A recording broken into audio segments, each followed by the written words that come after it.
Hello, kain tayo, almusal. Mayroon ang ulam ko ay, ayan o, adobong sitaw na may kasamang talong.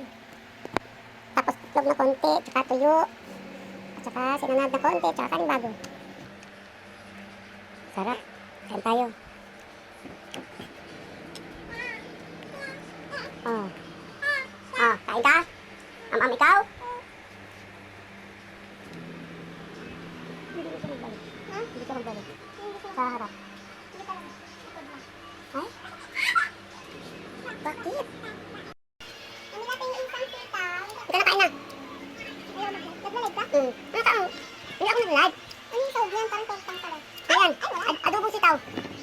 Ang sarap. Sarap ka. Kunin mo itong kanin na iba.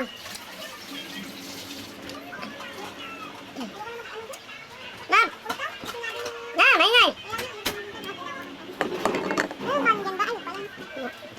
Ano, paano ka na?